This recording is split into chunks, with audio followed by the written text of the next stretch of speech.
नमस्कार, कल्पना voice channel में आप सभी का स्वागत है। आज की हमारी कहानी है बालिका वधू। जब से पुनर्विवाह की बात चली है, आलोक की विचित्र मना स्थिति है। शादी करें या ना करें, लेकिन जब से भारती को देख कर आए हैं, विवाह ना करने का विचार बदलने लगा है। अभी 1 साल ही तो बीते हैं पत्नी आरती के देहांत को। उस समय तो दृढ़ निश्चय कर लिया था कि अब पत्नी की जगह किसी को न देंगे, लेकिन भारती की सुंदरता देखने के बाद उनका दृढ़ निश्चय डगमगाने लगा है। उस पर उन लोगों ने शादी के लिए हाँ भी कर दी है। अनिर्णय की स्थिति बनी हुई है। सोचा प्रोफेसर शर्मा की सलाह ली जाए। करीबी मित्र होने के साथ ही वे समझदार, सुलझे हुए व आदर्शवादी इंसान भी हैं। यार, बड़ी दुविधा में हूँ, दोबारा विवाह करूँ या ना करूँ? बड़ी झिझक के साथ आलोक ने पूछा। दोबारा नहीं आलोक, तिवारा। अपनी बालिका वधू को क्यों भूल जाते हो? और मैं कहता हूँ, फिर से शादी करने से तो अच्छा है अपनी बालिका वधू को ही ले आओ। भली लड़की है, तुमने त्याग दिया तो बेचारी भाइयों की चाकरी करते हुए जीवन व्यतीत कर रही है। कभी तो उसकी भी सुध लो। आलोक खींच गए। बेवजह शर्मा की सलाह लेने आ गए। इन्होंने तो बातों को और भी उलझा दिया।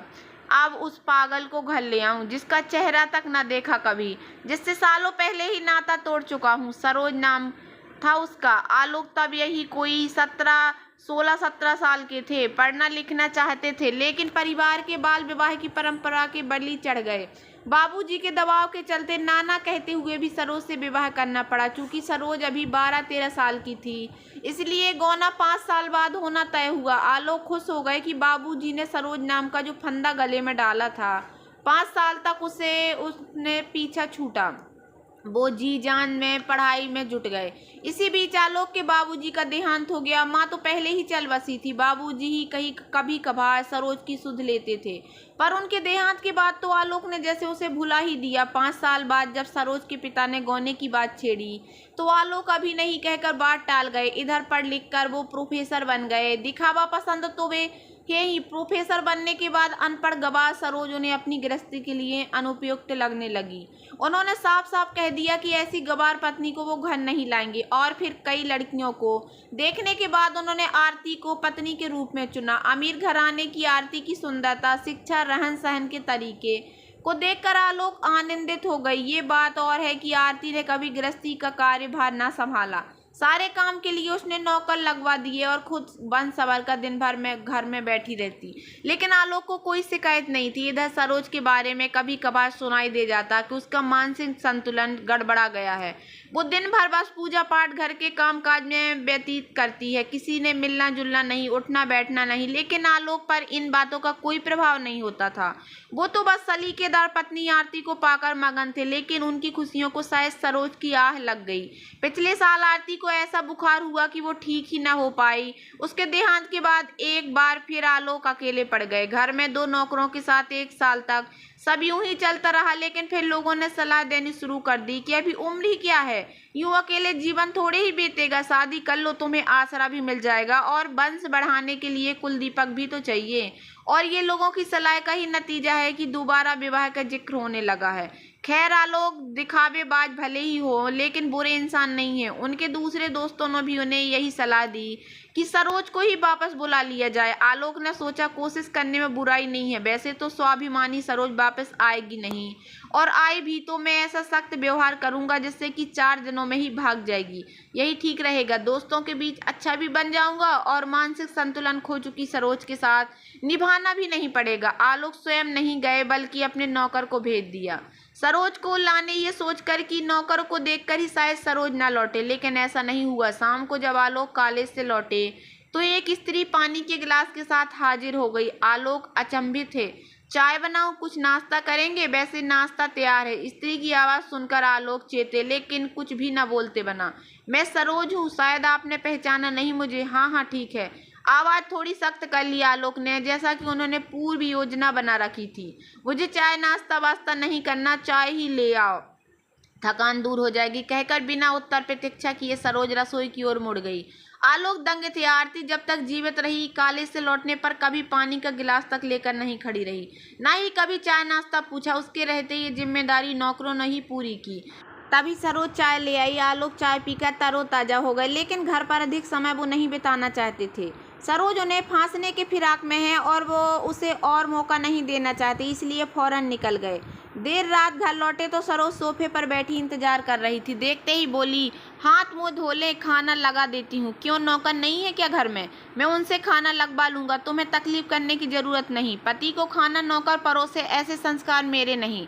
वैसे भी इतनी पूजा पाठ के बाद तो आपकी सेवा का मौका मिला है, उसे गंवाना नहीं चाहती। आलोक से कुछ कहते ही नहीं बना। घर में इस तरह का संस्कार देखने का उन्हें सौभाग्य कहाँ मिला। इंतजार। वो हाथ मुंह धोकर खाने बैठ गए। पहली बार किसी ने प्यार से अपने हाथों से खाना बनाकर खिलाया था, वरना वो बचपन से लेकर अब तक नौकरों के हाथ का बना खाना ही खाया था उन्होंने, और उस प्यार की मिठास को वो खाने के स्वाद में स्पष्ट महसूस कर सकते थे। लेकिन तारीफ नहीं की उन्होंने। वो चाहते ही नहीं थे कि सरोज ये समझ बैठे कि उनका नाता जुड़ रहा है। वो चुपचाप खाना खाकर सोने चले गए। सुबह भी बिना किसी से कुछ कहे जल्दी ही निकल जाएं ताकि उस पतिव्रता से सामना ना हो। लेकिन एक बात वो महसूस कर रहे थे कि वो दिन भर उनके दिलो दिमाग से नहीं हटी, बल्कि जमकर काटती रही। काले से छूटने के बाद मित्र मंडली के साथ चौकड़ी जमाते ही उनको पुरानी आदत थी, लेकिन आज तो उनका घर जाने का मन ही नहीं हो रहा था। एक अजनबी स्त्री के रहते घर में जाना ठीक नहीं लग रहा था। अजीब सी उलझन थी मन में। वो पत्नी के सारे अधिकार जमाने की कोशिश कर रही थी और ये बिल्कुल ही ना भूल चुके थे कि उससे कभी उन्होंने ब्याह किया था। लेकिन देर रात ही सही, घर लौटना ही था। घर लौटे तो फिर सरोज प्रतीक्षारत थी। मैंने कहा था ना तुमसे कि मेरी चाकरी को नौकर हैं, घर में तुम्हें चिंता करने की आवश्यकता नहीं। नौकरों को मैंने छुट्टी दे दी है। मुझसे बिना पूछे मैं आपकी पत्नी हूँ, निर्णय लेने का अधिकार है मुझे। अब मैं आ गई हूँ तो नौकरों की क्या जरूरत है? आलोक खींच गए। ये तो बेवजह अधिकार जता रही है और घर में घुसपैठ करने की कोशिश भी कर रही है, लेकिन बोलते कुछ भी नहीं बना उनसे। रात भर वो सो भी नहीं पाए, इसलिए सुबह जल्दी उठकर भागने की उनकी योजना भी आज विफल हो गई। सुबह सुबह सरोज से सामना होना ही तय था। वो चाय का ट्रे लेकर बेडरूम में चली आई। आलोक तो बेचारे अपने कपड़ों को संभालने में लग गए। तुम यहाँ क्यों आई? चाय देने? और मैंने क्या आपके कमरे में भी नहीं आ सकती? बड़ी ढीठ है ये तो, हर रोज नए एक अधिकार के दावे के साथ मेरे जीवन में प्रवेश के लिए प्रयासरत। ठीक है, रख दो चाय, मैं पी लूंगा। आप मुझसे नजर चुरा कर क्यों बातें करते हैं? इतनी बुरी शक्ल नहीं है मेरी। सुबह देख लो तो दिन भर पानी न मिले, कहते हुए खिलखिलाकर हंस दी वो और बाहर चली गई। पहली बार आलोक ने सरोज को नजर उठाकर देखा था। जैसा सोचकर उन्होंने सरोज का परित्याग किया था, वो वैसी बिल्कुल भी नहीं थी। सुंदरता में आरती से 19 नहीं थी, ना ही उसका रहन सहन बेसलीकेदार था। हाँ, उसने आरती की तरह मेकअप नहीं थोप रखा था, लेकिन उसकी सादगी में एक अलग ही बात थी। लेकिन अगले ही पल आलोक को लगा कि वो ये सब क्यों सोच रहे हैं, उन्हें क्या मतलब? वो चाहे जैसी देखे। चाय पीकर वो नीचे उतरे तो घर एकदम बदला बदला सा लगा उन्हें। पूरा घर अगरबत्ती की खुशबू से महक रहा था। शायद अभी अभी सरोज पूजा करके उठी है। आलोक के नीचे आते ही प्रसाद की थाली लेकर सरोज हाजिर हो गई, पर आलोक को इन सब में रुचि नहीं थी। मैं कभी पूजा पाठ नहीं करता और ना ही ईश्वर में विश्वास करता हूँ। पिता के देहांत के बाद इस घर में कभी पूजा पाठ नहीं हुई।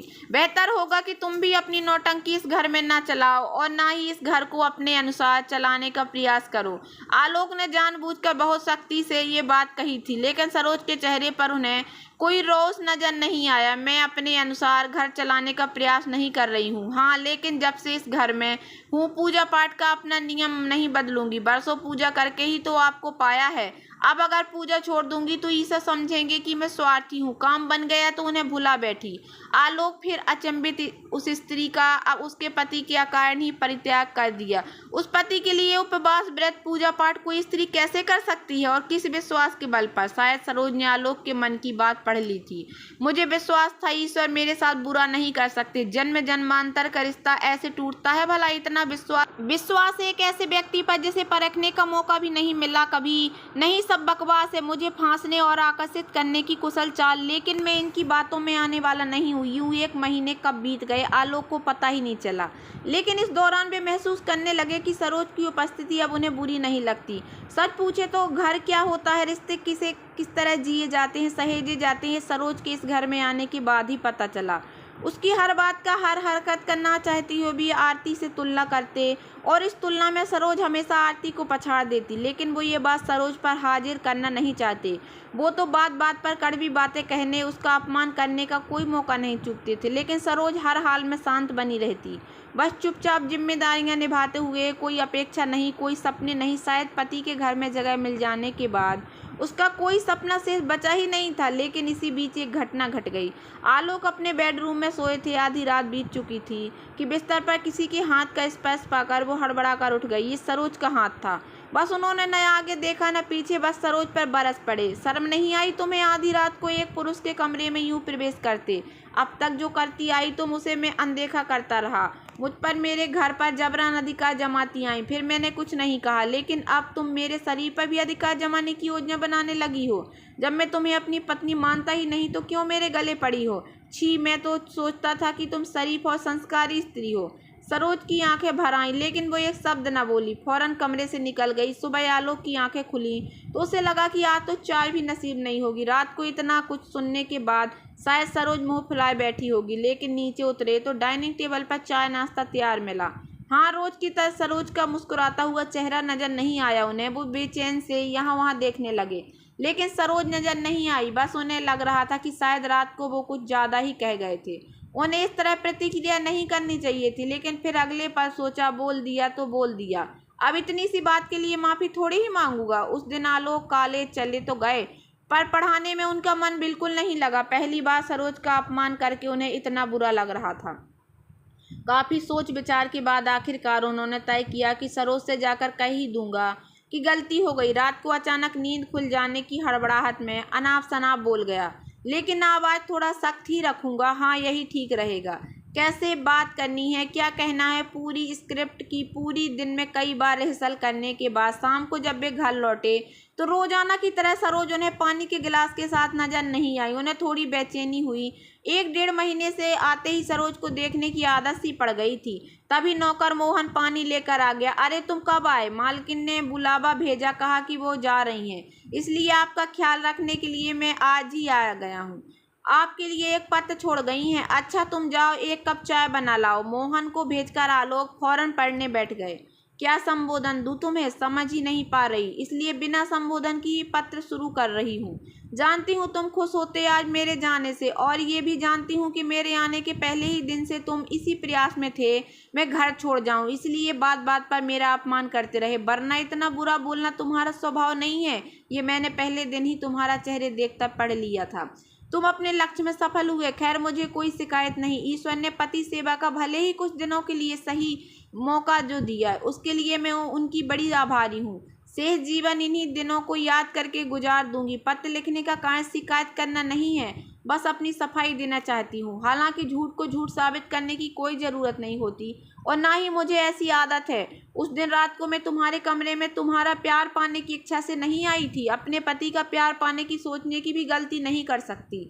दरअसल उस दिन मैं रसोई में काम करते गिर गई थी और बहुत चोट आई थी। दर्द बर्दाश्त नहीं हो रहा था, इसलिए दवाइयाँ लेने तुम्हारे कमरे में आ गई। ये सोचकर तुम्हें जगाया नहीं कि दिन भर के थके हो, अकारण नींद क्यों खराब करूं। दवाई का बैग तुम्हारी तकिया के नीचे था, इसलिए स्वयं निकालने की कोशिश करने लगी। गलती कर बैठी। नहीं जानती थी कि पति के बिस्तर पर हाथ रखना भी एक पत्नी के लिए इतना बड़ा अपराध हो सकता है।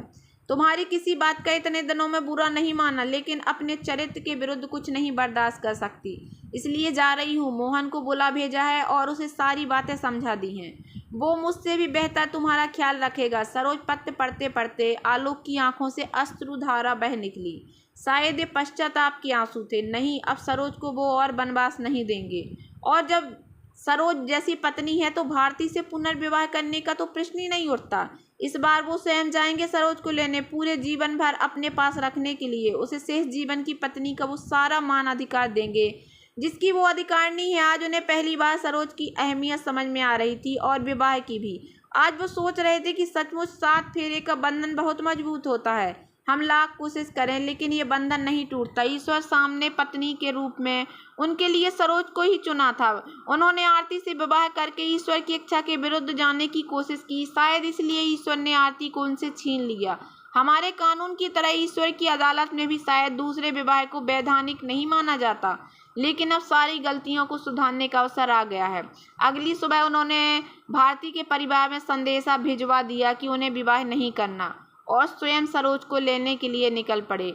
आज जैसी प्रसन्नता उनके चेहरे पर झलक रही थी, वैसी प्रसन्नता और आतुरता आरती से विवाह के समय भी उनके चेहरे पर नजर नहीं आई। तो दोस्तों कैसी लगी आप लोगों को मेरी ये कहानी? अगर कहानी पसंद आई हो तो प्लीज़ मेरे वीडियो को लाइक कर देना। चैनल पर नए आए हो तो प्लीज़ सब्सक्राइब कर लेना और ज़्यादा से ज़्यादा शेयर करना। धन्यवाद दोस्तों।